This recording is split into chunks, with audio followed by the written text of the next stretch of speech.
L'ancien président sud-africain Thabo Mbeki a eu des entretiens avec le président Alassane Ouattara. Était en marge de la conférence internationale sur l'émergence.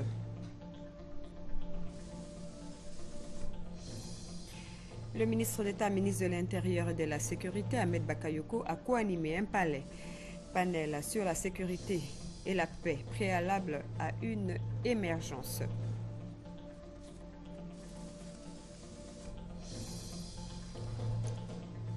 Un troisième centre remplisseur et une nouvelle sphère de stockage de gaz pour la Petroci ont été inaugurés par le Premier ministre Daniel Kablan-Duncan.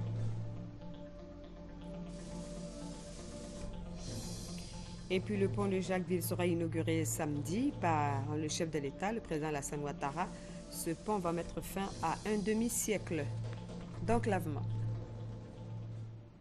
Mesdames et messieurs, bonsoir. Bienvenue dans votre journal. Le dossier de ce jour sera consacré à la francophonie, un espace culturel et linguistique pour les 274 millions de personnes ayant dans le monde le français en partage. Et ce sera dans une quinzaine de minutes.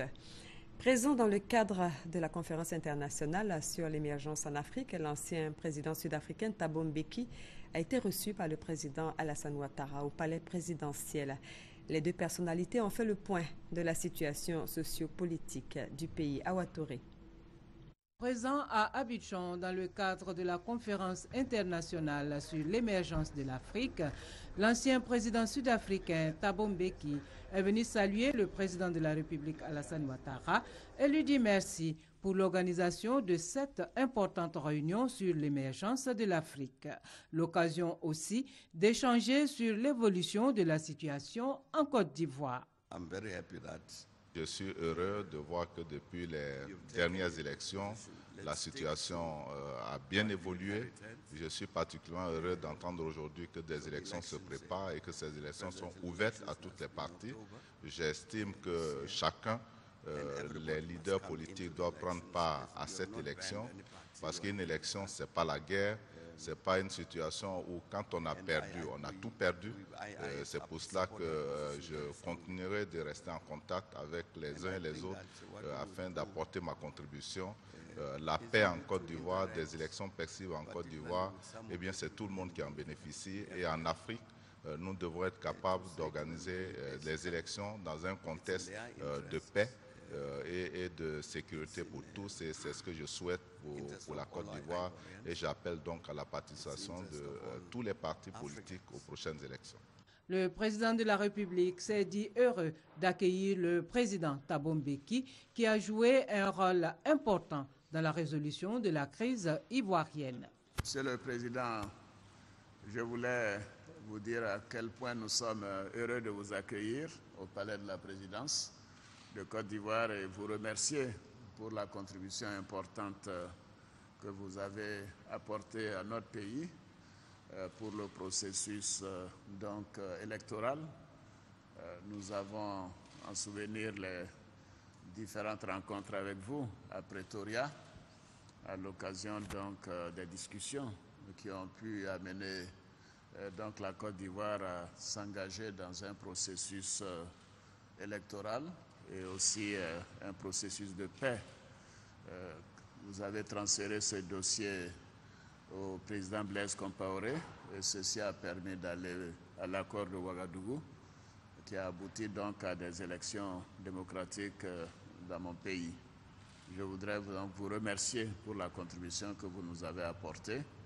Nous savons que vous êtes en contact avec les différents acteurs politique de Côte d'Ivoire et nous vous encourageons à poursuivre ces contacts car nous tenons beaucoup à la paix, à la réconciliation en Côte d'Ivoire. Ancien chef d'État de l'Afrique du Sud de 1999 à 2008, Thabo Mbeki a été médiateur de l'Union africaine dans la crise en Côte d'Ivoire avec à son actif la signature de l'accord de Pretoria le 6 avril 2005. Toujours en marge de la conférence internationale sur l'émergence en Afrique, l'administrateur du PNUD, Hélène Clark, et le vice-président de la Banque mondiale pour l'Afrique, Mactar Diop, ont été également reçus hier en fin d'après-midi par le président Alassane Ouattara au palais présidentiel. Le compte-rendu est signé Viviane Aïma. Le PNUD, le Programme des Nations Unies pour le développement, est initiateur avec le gouvernement ivoirien de cette première conférence internationale sur l'émergence en Afrique qui s'est ouverte ce mercredi 18 mars ici à Abidjan. L'administrateur de cette grande agence des Nations Unies, Hélène Clark, a été reçue ce mercredi en fin d'après-midi par le président de la République, Alassane Ouattara, au palais présidentiel. La responsable du PNUD a abordé avec le président de la République des questions relatives à l'emploi des jeunes et à la démobilisation et la réinsertion des ex-combattants de la crise post-électorale, a déclaré que la Côte d'Ivoire est bien partie pour devenir un pays émergent. Elle vient de participer ce matin à l'ouverture avec le président de la conférence sur l'émergence en Afrique et elle est heureuse de revenir en Côte d'Ivoire après avoir séjourné ici il y a à peu près 18 mois et heureuse de voir tous les développements tant en termes de stabilité, sécurité et d'amélioration par rapport aux infrastructures au côté social. Et la Côte d'Ivoire a tous les ingrédients pour effectivement être le pays émergent qu'il s'est souhaité aspirer. Et elle souhaite donc, bien sûr, que ceci continue, d'autant plus que tout est tracé pour qu'on puisse accomplir les objectifs assis. Elle a aussi pu discuter et aborder les questions sur la démobilisation des anciens combattants et vu aussi les progrès qui ont été accomplis ces dernières années par la Côte d'Ivoire. Et elle a pu aussi aborder la question de l'emploi des jeunes et voir avec le président les grands programmes qui vont être lancés prochainement concernant dans ce secteur. La Banque mondiale également partie prenante de cette grande conférence internationale dont elle assure en grande partie le financement. Le vice-président pour l'Afrique, Mactar Diop, a été reçu par le président de la République au palais présidentiel.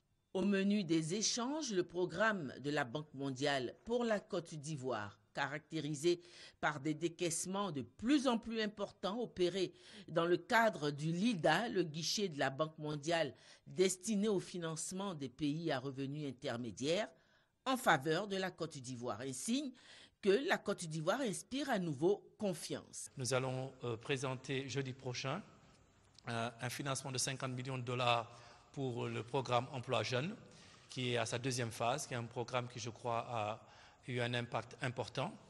Nous allons également procéder à la négociation au mois d'avril pour un projet de 50 millions de dollars également, qui aidera à l'extension des filets sociaux, un programme que nous avons élaboré avec le gouvernement de la Côte d'Ivoire. Je voudrais rappeler que nous avons procédé en janvier au décaissement d'un appui budgétaire de 80 millions de dollars et nous allons préparer un nouveau projet d'appui budgétaire de 100 millions de dollars. Tout cela pour dire que la coopération entre la Banque mondiale et la République de Côte d'Ivoire est au beau fixe. Entre l'IDA 16 et l'IDA 17, l'IDA c'est la fenêtre concessionnelle de la Banque mondiale qui, sur une période de 3 ans, nous avons doublé la contribution de la Banque mondiale entre l'IDA 16 et l'IDA 17. Et cela est dû à deux choses. D'abord, l'engagement du chef de l'État aux réformes économiques, mais secondo, aux performances économiques de la Côte d'Ivoire. La manière dont on alloue les ressources à travers ce mécanisme est basée sur ce qu'on appelle un performance-based allocation. Donc quand un pays a de bons résultats macroéconomiques, quand un pays améliore sa gouvernance, nous améliorons le coefficient du pays et nous augmentons en conséquence l'allocation pays. Et donc c'est sur cette base, sur la base des résultats enregistrés en Côte d'Ivoire, que la Banque mondiale appuie entre ces deux exercices de l'IDA, doubler la contribution en Côte d'Ivoire. La Côte d'Ivoire, pays émergent à l'horizon 2020, de l'avis de ces deux hauts responsables, l'espoir est plus que jamais permis. Que de bonnes nouvelles pour la Côte d'Ivoire. Paix et sécurité, conditions de l'émergence. Ce thème a fait l'objet d'un panel co-animé mercredi par des experts de l'Union africaine, du Mali et de Côte d'Ivoire, présents à Abidjan, dans le cadre du séminaire international sur l'émergence. Le ministre d'État Ahmed Bakayoko, qui a pris part à ce panel, a donné sa vision d'une sécurité au service du développement. Les détails avec Léon Brou. L'émergence précède des investissements inclusifs, c'est-à-dire dans tous les domaines, s'accordent à dire les experts intervenus au premier jour de la conférence sur l'émergence de l'Afrique. Ceux appelés à se prononcer sur la sécurité et la paix font de ces deux variables le préalable à l'émergence. Elles créent les conditions de stabilité et d'investissement durable, explique-t-il. Sur la question, l'expert de l'Union africaine a dit son pessimisme vu la montée en Afrique du terrorisme. Abdel Nasser a toutefois félicité la Côte d'Ivoire, pays en passe de se doter d'un arsenal juridique de lutte contre ce phénomène. Et ce, en plus d'un système de sécurité empreint de réformes pour garantir à la fois liberté de circulation des biens et des personnes, toute chose de nature à sécuriser les investissements, selon le ministre d'État Ahmed Bakayoko, exposant sur la dynamique de sécurité impulsée par son département. Il faut prioriser des forces d'élite, c'est ce que nous avons fait en Côte d'Ivoire. Nous avons créé un centre de coordination des décisions opérationnelles CCDO avec 200 à 300 policiers qui ont les mêmes standards d'équipement que des policiers qu'on peut retrouver en Europe. Nous avons créé la FRAP, la force d'intervention et de recherche de la police, qui peut fonctionner comme le RAID, qui a des stages, mais c'est des petites unités qui peuvent nous sortir des situations difficiles. L'expérience ghanéenne de sécurité pour hisser ce pays à son niveau actuel et la menace terroriste au Mali ont été quelques exemples pour montrer que la paix et la sécurité garantissent les conditions du développement. Les économies africaines ont été transformées par près de 2 décennies de forte croissance.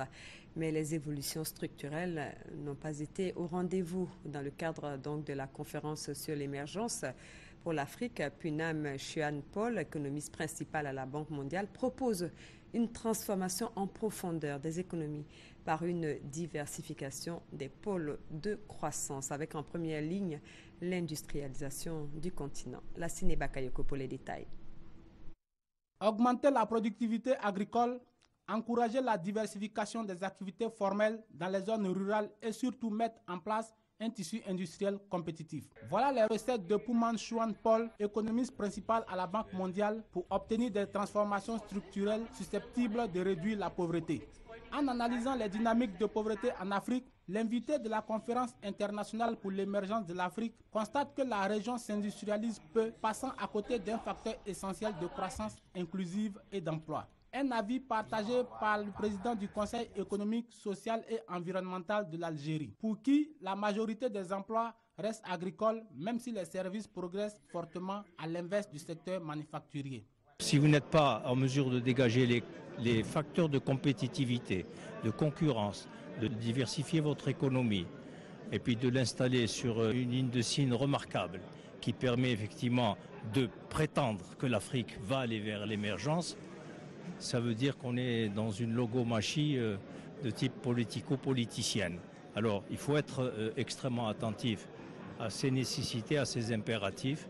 En Côte d'Ivoire, par exemple, l'importante augmentation de la production de cacao et de riz a stimulé le secteur agricole et contribué à soutenir la forte croissance économique du pays. Néanmoins, le développement de l'économie locale et des emplois en zone rurale appelle davantage d'investissements publics, ce qui permettra d'améliorer l'offre de biens et services dans les secteurs de l'éducation, la santé, le transport, l'énergie, etc. Pour les économistes, le développement de la base industrielle ne saurait être la panacée pour les économies africaines. Le climat des affaires, la stabilité macroéconomique, l'accès à une énergie fiable et bon marché, les transports moins coûteux et la main-d'œuvre plus qualifiée doivent appuyer le développement.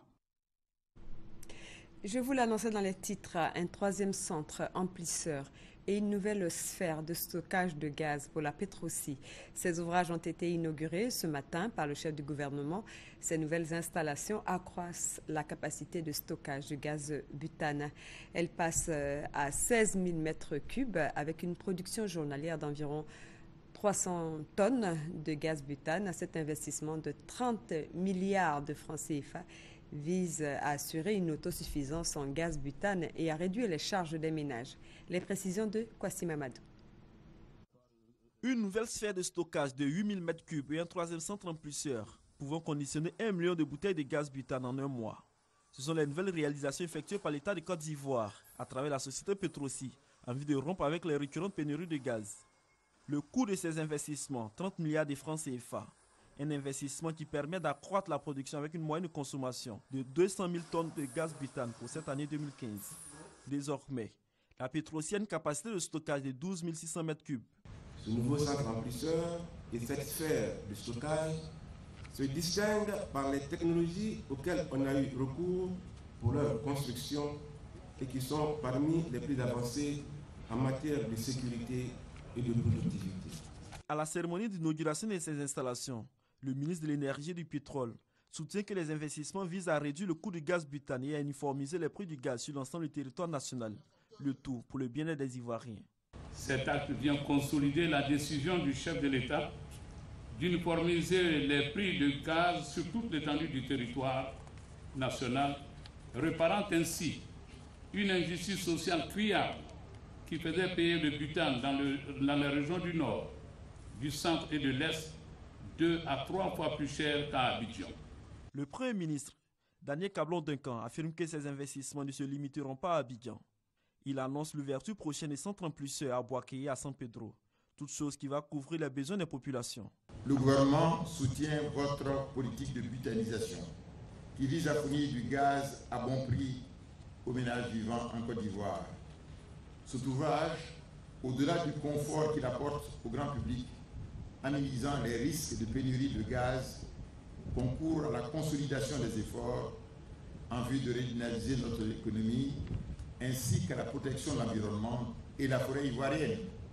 Depuis quelques années, l'État de Côte d'Ivoire s'inscrit dans une politique de butanisation des ménages à travers le rapprochement du gaz des populations en vue de lutter contre la déforestation. La coopération entre la Côte d'Ivoire et la Corée se porte bien. Le ministre des Infrastructures, Patrick Achi, a signé avec l'Agence coréenne de coopération internationale, la COICA, un accord dans le cadre du projet d'aménagement de la voirie. Objectif, améliorer la fluidité routière et renforcer les capacités des agents du secteur à Abidjan. Le projet estimé à 2,5 milliards de francs CFA entend soulager les usagers de la route en réduisant le taux de congestion routière. Les détails avec Alexis Ouedraogo. Construction de ponts, élargissement de voies, le gouvernement travaille à l'amélioration du trafic routier en Côte d'Ivoire. Pour l'Ivoirien lambda, on peut considérer qu'il utilise un véhicule personnel ou qu'il emprunte un moyen de transport collectif. Il est au quotidien pour aller au travail, pour se déplacer, confronté à des problèmes d'engorgement de trafic. Pour faire mieux et soulager les usagers encore confrontés à des embouteillages, un projet d'aménagement de la voirie est annoncé en accord avec l'Agence coréenne de coopération internationale. L'objectif de cet accord qu'on vient de signer, c'est de financer des études et des actions pratiques à entreprendre sur le réseau existant pour nous permettre de mieux utiliser ce réseau et d'identifier quels sont les travaux supplémentaires qu'il faut faire, soit en élargissement de voies, soit en nouvelles voies à construire, soit des voies à fermer pour les réserver à des quartiers, d'amener à Abidjan un niveau de fluidité compatible avec le niveau de développement qu'on attend, et en particulier celui de l'émergence en 2020. D'un montant de 2,5 milliards de francs CFA, le projet permettra, outre mesure, de renforcer les capacités des acteurs du secteur en vue de l'efficacité de leurs prestations sur nos routes.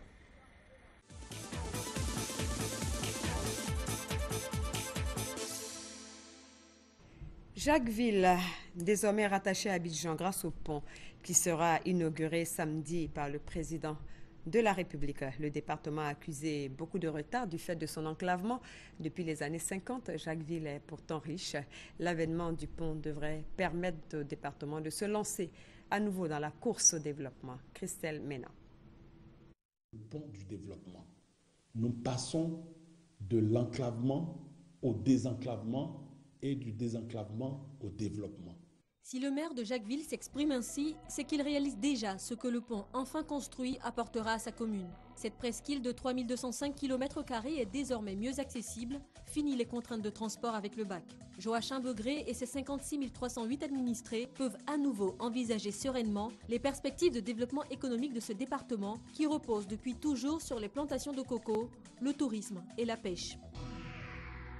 À Jacquesville, tout ou presque tourne autour du coco. Cette culture de rente est le pilier de son économie locale, 14 000 hectares de cocoteraies qui engrangent 4 milliards de francs CFA de chiffre d'affaires annuel.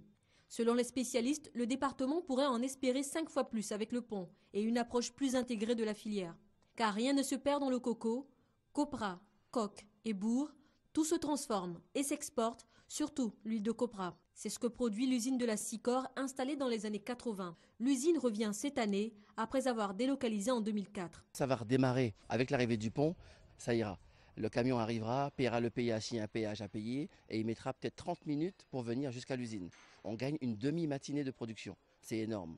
Le retour de la Sicor, c'est près d'une centaine d'emplois en plus dans ce département qui enregistre 80% de taux de chômage. Une autre industrie pourrait contribuer à réduire ce taux et son essor est presque certain avec l'arrivée du pont.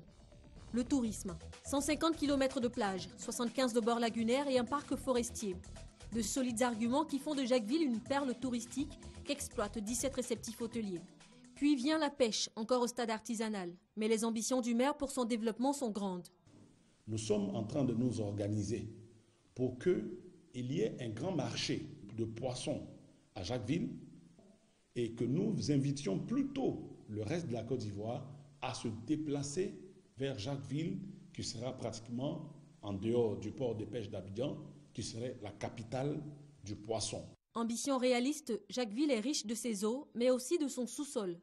Impossible d'occulter sa proximité avec les blocs pétroliers et gaziers les plus productifs de la Côte d'Ivoire. La presqu'île est un lieu de passage obligé pour les pipelines des plateformes pétrolières installées offshore. Un conseil pétrole-gaz composé de représentants locaux de Jacquesville s'active pour que le département bénéficie de cet avantage géographique. Pétrole et gaz, pêche, tourisme, filière coco porteuse, il y a largement de quoi sortir Jacquesville du marasme économique dans lequel il est plongé. La presqu'île semble endormie sur un trésor, mais l'arrivée de ce pont sonne déjà pour sa population comme un réveil. À Jacquesville, donc, on pense développement. Le tourisme en sera l'un des piliers avec 75 km de bord de mer, 150 km de rive lagunaire, une vingtaine d'îles encore vierges. Jacquesville a tous les atouts pour développer une industrie touristique. Suivez plutôt le constat de Alexis Ouedraogo. Sable fin, mer bleue, Jacquesville séduit par ses plages, mais aussi par ses bords de lagunes. Dimanche, 12h, un village de pêcheurs nous reçoit. Kwame et ses amis pêchent des crabes. On met poisson au bout. Une fois que le poisson au bout, les crabes viennent bouffer. Poisson qui est au bout là. Donc une fois que tu arrives à côté de frotter là, tu tires comme ça. Si tu vois crabe là dedans, et puis tu mets ça dans le panier. Plusieurs villages comme celui de Kwame sont nés au bord de la lagune. Bientôt, certains de ces villages seront remplacés par des espaces aménagés. Aujourd'hui, nous avons beaucoup d'investisseurs qui s'intéressent à Jacquesville. Nous pensons que si Jacquesville a une politique de développement touristique, nous pouvons faire de cet endroit le plus bel endroit de la Côte d'Ivoire. De grands complexes hôteliers sont annoncés, mais déjà des maisons d'hôtes ouvrent leurs portes aux touristes. Il y a des sites au bord de la lagune qui sont vraiment très extraordinaires. Enfin, et des petites presqu'îles et des coins au bord de la lagune qui sont vraiment à voir. Ouverture touristique grâce au pont, des responsables d'hôtels en bordure de mer sont en plein aménagement. Nous avons aujourd'hui 5 chambres et qu'on compte même compléter jusqu'à 21 chambres pour pouvoir quand même recevoir tout le monde ici. Nous reprenons la route pour l'île de Couvé. Une fois à quai, c'est en pirogue que nous accédons à l'île. Forêt luxuriante, calme apaisant, à la marche, nous gagnons le village de Béiri. Sur place, André Akpa nous ouvre les portes de son paradis. Entouré de ses 7 compagnons, ce retraité s'occupe de sa passion, les animaux. Un jour, j'ai eu un crocodile par les villageois. Ensuite, un deuxième, un troisième. Et puis bon, j'ai dit, bon, je vais les garder. Ils ont grandi. Et puis bon, voilà, on a plein de bêtes. Aujourd'hui, je me suis retrouvé avec tout ce monde-là. 18h, l'heure du retour. De la pirogue qui déchire la lagune, l'on peut apercevoir les jeunes de couvée regroupés. Harmonie de voix, tam-tam, sur la berge s'élève un chant bien connu de la région, Bolingo, un rythme de mapuka originel, une des merveilles de la région. Une dizaine d'îles encore vierges à l'exemple de celles que nous avons derrière nous. Des petits coins de paradis ici à Jacquesville, mais surtout des possibilités d'investissement à saisir. Ce reportage était signé Alexis Ouedraogo.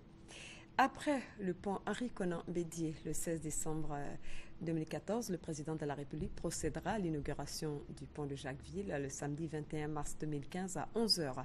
Et la cérémonie se déroulera à la descente du pont côté Jacquesville. Le Comité national des 8e Jeux de la francophonie a un nouveau siège. L'inauguration a eu lieu ce jeudi à Cocody, en présence du ministre d'État, ministre de l'Emploi, des Affaires sociales et de la formation professionnelle de Somoussa, représentant le Premier ministre Daniel Kablan-Duncan. Reportage Issaïo. Réussir le pari de l'organisation des Jeux de la francophonie à Abidjan, c'est le défi du Comité national des Jeux de la francophonie, CNJF. Pour permettre à ses membres de travailler dans les commodités, un siège flambant neuf assis à Cocody. Inauguré ce jeudi, ce siège, selon les autorités, est l'expression de l'engagement du pays à satisfaire le monde francophone en 2017. La localisation du siège est un atout parce qu'il est en un espace central qui permet donc à tout monde, à tout le public qui veut s'informer sur l'état des préparatifs des Jeux de la francophonie, de nous visiter. Donc c'est une très grande joie pour nous d'accueillir toute la population francophone et de recevoir des milliers de jeunes en Côte d'Ivoire afin de partager avec cette jeunesse sa vision du développement humain, du développement durable et de l'émergence des pays africains. Appuyer le CNJF pour relever le défi des Jeux de la francophonie en 2017, la détermination est aussi affichée par le gouvernement, selon le représentant du Premier ministre. Le ministre d'État Dosso Moussa explique que le choix de la Côte d'Ivoire pour abriter ces rencontres constitue un défi national. Le choix de la Côte d'Ivoire par le représentant des 77 États et gouvernements de la francophonie reste pour nous un symbole fort de la confiance placée par la communauté internationale, notamment la communauté francophone dans l'avenir de notre pays.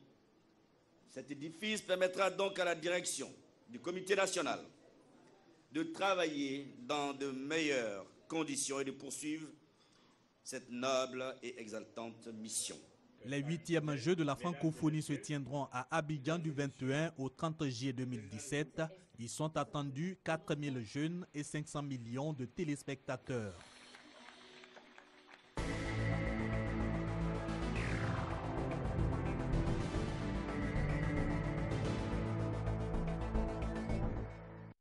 Justement, le dossier du jeudi s'intéresse à la francophonie, de sa naissance en 1880 en passant par sa formalisation en 1970.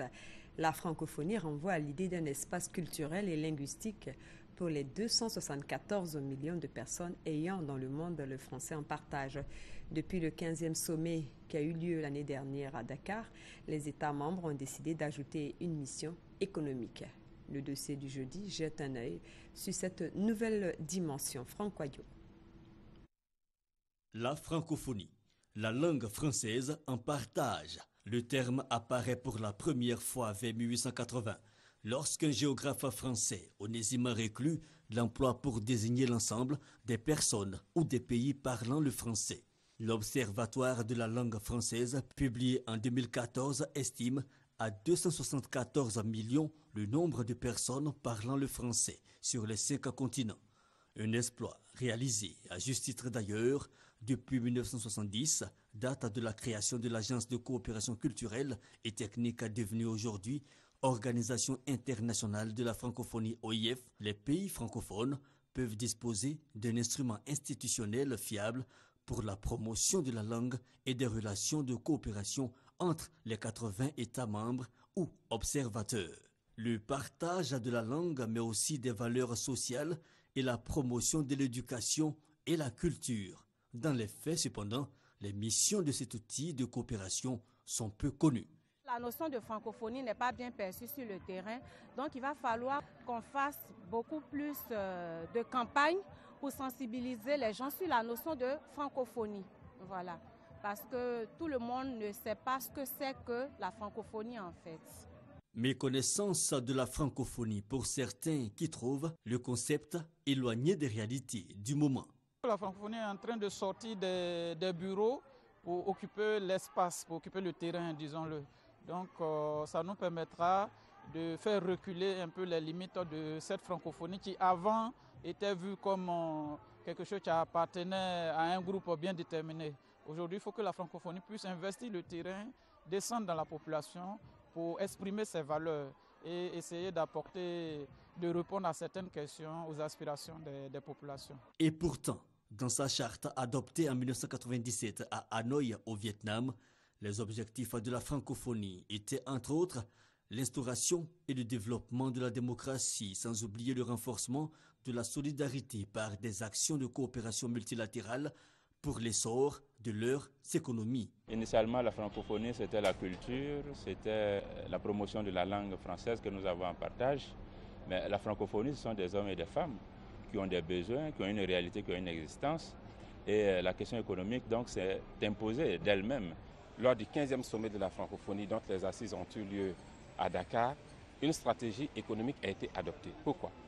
L'objectif de cette stratégie économique, c'est de prendre en compte toutes les préoccupations qui sont exprimées, notamment par les jeunes et par les femmes. Comment faire pour que de façon pragmatique, la lutte contre le chômage soit assurée dans l'espace francophone? Comment faire pour prendre en compte les préoccupations des femmes dans l'optique de contribuer à leur autonomisation? Le volet économique, l'angle désormais visé par la francophonie, à l'instar des pays du Commonwealth, accentuer les projets de développement des économies en partant des gros investissements à des projets plus individuels. La francophonie a toujours été proche des questions humaines, des questions essentielles de la vie des individus. Et aujourd'hui, elle estime avec toutes les crises financières à répétition qu'il faut intégrer les entreprises et y mettre peut-être mettre à contribution les cibles qui sont celles de notre avenir, qui sont celles des femmes et des jeunes. Un espace francophone où est pris en compte le partage des idéaux économiques. Contrairement aux idées reçues, l'initiative n'empiète en rien les prérogatives des différentes communautés économiques. Pour établir le parallélisme, il existe le Commonwealth dans l'espace anglophone. Donc le pendant du Commonwealth, c'est l'Organisation internationale de la francophonie, c'est la francophonie dans l'espace francophone. Donc c'est vrai qu'il existe beaucoup d'institutions sous-régionales, des institutions bancaires qui œuvrent au développement, à l'économie, mais que la francophonie décide d'en faire autant, c'est un bénéfice pour tous les pays francophones. Et les experts dans le domaine de la francophone encadrent justement la plupart de nos jeunes, la plupart de nos femmes, pour trouver une réponse vraiment pratique à tous leurs projets de développement. Fini alors les grands discours sans solution concrète, place maintenant au réalisme. De 1880, en passant par les années 70, la francophonie aura fait du chemin. Et les présidents Léopold Sédar Senghor du Sénégal, Amani Diori du Niger, Habib Bourguiba de la Tunisie et Norodom Sihanouk du Cambodge, des noms à retenir dans cette aventure linguistique, culturelle et maintenant économique. Le ministre d'État, ministre de l'Intérieur et de la Sécurité, Ahmed Bakayoko, a procédé au lancement du Hajj édition 2015. Pour cette année, donc, 5 600 places sont disponibles pour les pèlerins. Le coût du Hajj, qui est de 2 millions de francs, reste inchangé. Et cette année, il y aura des innovations. Le reportage complet dans nos prochaines éditions. En bref, sachez que 3 ans après les résultats des travaux sur la mobilisation de la diaspora ivoirienne sont livrées, les conclusions de cette étude ont été remises au ministre de l'Intégration africaine et des Ivoiriens de l'extérieur, Ali Koulibaly, au cours d'un atelier ce jeudi 19 mars. Il s'est agi de fournir des informations précises sur l'état de notre diaspora et sur le potentiel qu'il représente en termes de contribution au développement économique de notre pays. À l'étranger, sachez que l'attentat meurtrier qui a endeuillé hier la Tunisie a été revendiqué par le groupe État islamique. Les autorités tunisiennes ont annoncé avoir arrêté 9 suspects accusés d'avoir pris part à l'attaque du musée national qui a fait 23 morts, parmi eux de nombreux touristes européens. À ce propos, ce télégramme du président de la République adressé à son Excellence M. Beji Caïd Essebsi, président de la République tunisienne. Monsieur le Président, j'ai appris avec une grande consternation l'attentat du musée du Bardo qui a occasionné le décès d'une vingtaine de personnes, dont des touristes, et a fait de nombreux blessés le 18 mars 2015 à Tunis. En cette douloureuse circonstance, le peuple et le gouvernement ivoirien se joignent à moi pour adresser à votre Excellence et aux pays amis des autres victimes notre profonde compassion et notre solidarité. Je prie votre Excellence de bien vouloir transmettre aux familles des victimes mes sincères condoléances et mes vœux de prompt rétablissement aux blessés. En vous réitérant ma sincère sympathie, je vous prie d'agréer, Monsieur le Président, l'expression de ma très haute et fraternelle considération. C'est signé Alassane Ouattara, président de la République de Côte d'Ivoire. C'est la fin de cette édition. Merci de l'avoir suivi. Excellente suite de programmes sur RTI 1, la chaîne qui ressemble, et à demain 20h.